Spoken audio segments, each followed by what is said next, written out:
सलमान खुर्शीद का मैटर है ना, और इन्होंने जो अपनी किताब में लिखा है ये एक्चुअली कुछ नहीं, ये एक खींच है।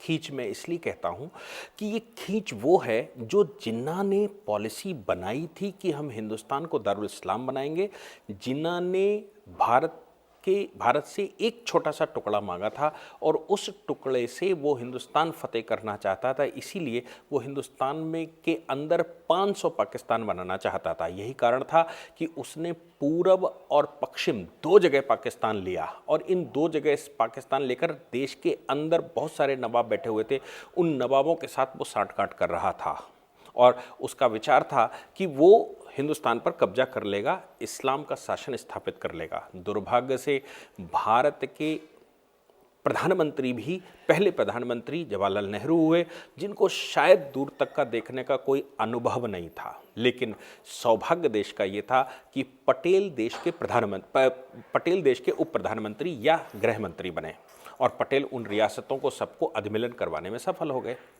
लेकिन जिन्ना एक पॉलिसी बनाकर गया था जिसको जिस पॉलिसी का मुझे लगता है कि सलमान खुर्शीद का परिवार एक अहम हिस्सा था। पॉलिसी क्या थी कि हिंदुस्तान में अगर 10 परिवार में 10 मुसलमान हैं तो उनमें से 7 मुसलमान पाकिस्तान चले गए और 3 को सिस्टमेटिक तरीके से यहाँ छोड़ा गया। जो 7 मुसलमान पाकिस्तान गए, उन 7 मुसलमानों को 10 लाख स्क्वायर किलोमीटर की ज़मीन हमने मुफ्त में दी और वहाँ से हिंदू उठा लिए, और यहाँ पर जो ज़मीन बची थी उस ज़मीन पर वो 3 भाई जो बचे थे उसने कब्जा कर लिया। यानी कि वो जो लोग पाकिस्तान गए उनको एडिशनल भूमि हमने 10 लाख स्क्वायर किलोमीटर दी, भारत की इकोनॉमी से हमने पैसा निकालकर गांधी जी के कहने पर दिया, और नतीजा इस हिस्से में वहीं का वहीं रह गया। पॉलिसी क्या बनी? कॉन्स्टिट्यूएंट असेंबली देखिए, कॉन्स्टिट्यूएंट असेंबली में आप पाएंगे कि मुस्लिम पक्ष क्या स्टेटमेंट दे रहा है। हालांकि डॉक्टर अंबेडकर उस समय इस असेंबली के पुरोधा थे जिन्होंने नहीं चलने दी, और इनका विचार था कि हिंदुस्तान को स्टेट्स फेडरेशन बना दिया जाए। फेडरेशन का मतलब होता था कि ये जो स्टेट्स हैं जहाँ पर ये नवाब बैठे हुए थे, ये नवाब अपने हिसाब से निर्णय कर सकें कि वो रहेंगे या नहीं रहेंगे, और इनको यूनियनें अलग अलग बनाने का अधिकार दिया जाए। ऐसा उन लोगों ने लगातार प्रयास किया, लेकिन डॉक्टर अंबेडकर ने ये बात साफ कर दी कि नहीं, देखिए भारत में जो भी रियासत आई है वो रियासत अपनी मर्जी से आई है, वो कॉन्स्टिट्यूशन को सरेंडर कर चुके हैं, उसको बाहर जाने का कोई अधिकार नहीं है। लेकिन एक काम मुस्लिम प्रतिनिधि भी कॉन्स्टिट्यूएंट असेंबली में शामिल करवाए गए, और भारत की चीफ पोस्टों पर जो मुसलमान बैठे थे उन मुसलमानों को यहीं बैठे रहने दिया गया, और बाकी जो फालतू के लोग थे या जो वहाँ कुछ नेतृत्व करने के लिए और बाकी भीड़ ले जाकर वहाँ ज़मीन खाली करवा कर बस गए। बाकी जो हिंदू बचा था उसको भी उन्होंने धीरे धीरे करके ख़त्म कर दिया। हिंदुस्तान में उनका विचार ये रहा होगा, जैसे आप अब्दुल आज़ाद की किताब पढ़ेंगे, अब्दुल कलाम आज़ाद की, वो जो बाद में एक चैप्टर जोड़ा गया वो बताता है कि हिंदुस्तान को वो कैसे फतेह करेगा, और जिन्ना उधर से पॉलिसी बना ही रहा था। कॉन्स्टिट्यूएंट असेंबली में भारत का संविधान सेकुलर कैसे हो, इसका पूरा प्रयास किया गया। हालांकि उस समय के कॉन्स्टिट्यूशन निर्माताओं ने उसको स्वीकार नहीं किया। फिर माइनॉरिटी को पूरे राइट कैसे दिए जाएं, रिलीजियस फ्रीडम कैसे बनाई जाए, प्रोपोगेशन की अनुमति दी जाए, ये सब कुछ सिस्टमेटिक तरीके से लिखा गया संविधान में। और मजे की बात यह है कि एक एक व्यक्ति करके यहाँ से जो संविधान में अपना रोल प्ले करता गया वो यहाँ से पाकिस्तान शिफ्ट होता चला गया। अब आते हैं सलमान खुर्शीद की फैमिली का। सलमान खुर्शीद का जो परिवार है वो डॉक्टर जाकिर हुसैन, आप देखते होंगे कि अलीगढ़ मुस्लिम यूनिवर्सिटी के अंदर जाकिर हुसैन के नाम से क्या क्या नहीं है। एक्चुअली जाकिर हुसैन वो व्यक्ति थे जिन्होंने पाकिस्तान निर्माण में बहुत अहम भूमिका निभाई होगी, ऐसा लोग कहते हैं। क्यों?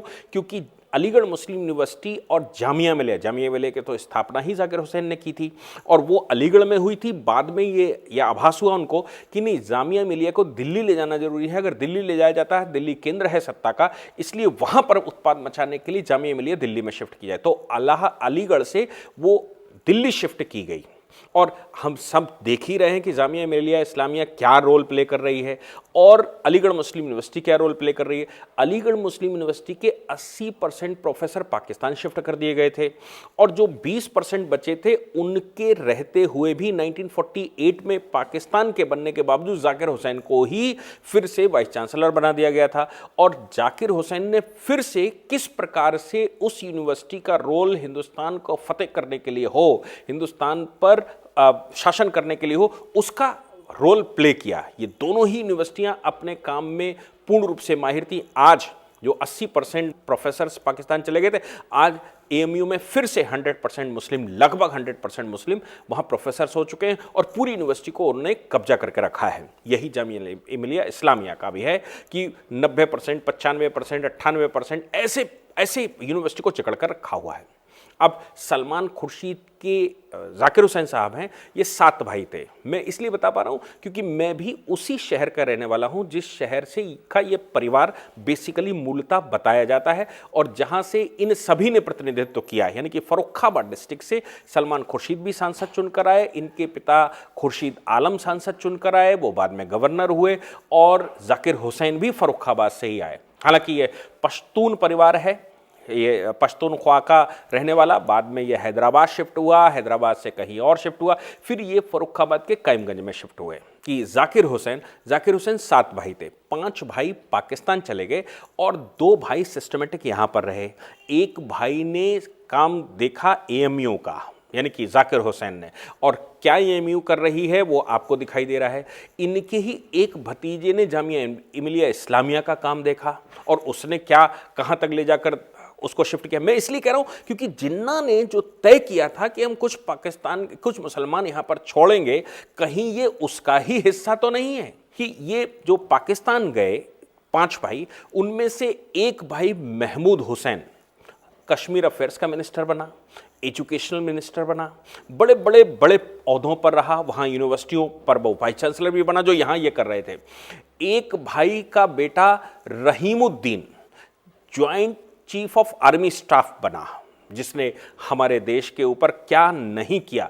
और इधर एक भाई यहां राष्ट्रपति बना दिया गया, पहले उपराष्ट्रपति बनाया गया, फिर राष्ट्रपति बनाया गया। और उनके परिवार को क्या पोस्टें दी, तो यहां का अब्दुल कलाम एजुकेशन मिनिस्टर बना और वहां का महमूद हुसैन एजुकेशनल मिनिस्टर बना। दोनों ने मिलकर कैसे इस्लाम का शासन स्थापित हो इसके लिए काम किया, इसमें कोई दोहराए नहीं है। इसमें आप, ये खुली किताब है, सब कुछ देख सकते हैं। लेकिन अब खींच इसलिए लग रही है कि 2014 तक तो इनकी पॉलिसी खूब चली। 2014 में नरेंद्र मोदी सरकार बैठ गई और नरेंद्र मोदी सरकार बैठने के बाद धीरे धीरे करके इनकी जड़ें काटनी शुरू कर दी। जैसे एफसीआरए कानून में संशोधन हो गया, 370 जो एक बड़ा भारी वृक्ष था उसको समाप्त कर दिया। देश के अंदर इस्लामिक जड़ें जिस प्रकार से फैली हुई थी, आतंकवाद की जिस प्रकार से जड़ें फैली हुई थी और फल फूल कर हिंदुस्तान को कब्जा कर लेंगे ऐसा मन बनाकर बैठे थे, इनके सबके मंसूबों पर पानी फेर दिया नरेंद्र मोदी सरकार ने। ऊपर से 2017 में माननीय योगी जी बैठ गए और योगी जी उत्तर प्रदेश जैसे बड़े प्रदेश के मुख्यमंत्री बने और उत्तर प्रदेश ने ही पाकिस्तान बनाया था और फिर से उत्तर प्रदेश ही पाकिस्तान बनाने का मूड बनाकर ये एएमयू से खेल खेला जा रहा था, या इस प्रकार के खेल उत्तर प्रदेश में खेले जा रहे थे। लेकिन माननीय योगी जी के बैठने के बाद इनके सबकी जड़ें कटी। क्या सीएए के दौरान इन्होंने करने की कोशिश करी, शक्ति दिखाएंगे ताकि हिंदू डर जाए, सरकारें डर जाएं। लेकिन योगी जी तो योगी जी हैं, उन्होंने तो तोड़फोड़ करने वालों की भी वसूली करवा दी। अब जब कुछ चलता नहीं दिखाई पड़ रहा है, देश में एक अलग सा माहौल हिंदुत्व का बन गया है, हिंदू उठकर खड़ा हो गया है और उसको ये चीजें जो 47 में खेलेंगी वो सब स्पष्ट दिखने लगी। समाज बोलने लगा, हमारे आपके जैसे लोग बोलने लगे।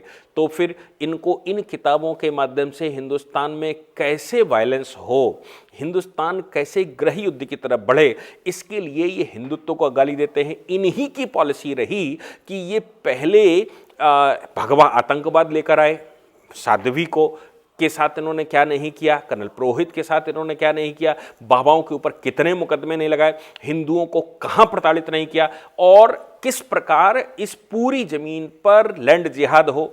इन्होंने यूपीएससी में सिलेबस बदले ताकि मुसलमान जल्दी से जल्दी कुछ एडमिनिस्ट्रेटिव पोस्टों पे जा सके। ये सब पॉलिसी चूंकि फिरती दिखाई पड़ रही है, पाकिस्तान और पाकिस्तान का निर्माण हिंदुस्तान को छल करने के लिए हुआ था। पाकिस्तान मुसलमानों के लिए नहीं बना था। हिंदुस्तान पर पूरा कब्जा हो सके इसके लिए पाकिस्तान बना था कि उस लैंड से सिस्टमेटिक तरीके से वर्ल्ड रिकॉग्निशन के साथ हिंदुस्तान के ऊपर हमले करेंगे और हिंदुस्तान में बैठे हुए उनके फॉलोवर हैं, उनको जिनको यहां बिठाया गया था, वो पॉलिसी बनाएंगे और हिंदुस्तान को समाप्त कर देंगे और हिंदुस्तान को पुनः पूरा पाकिस्तान बना देंगे, मुगल शासन स्थापित कर देंगे। इसलिए सलमान खुर्शीद साहब की ये जो खींच है ना, वो निकल रही है।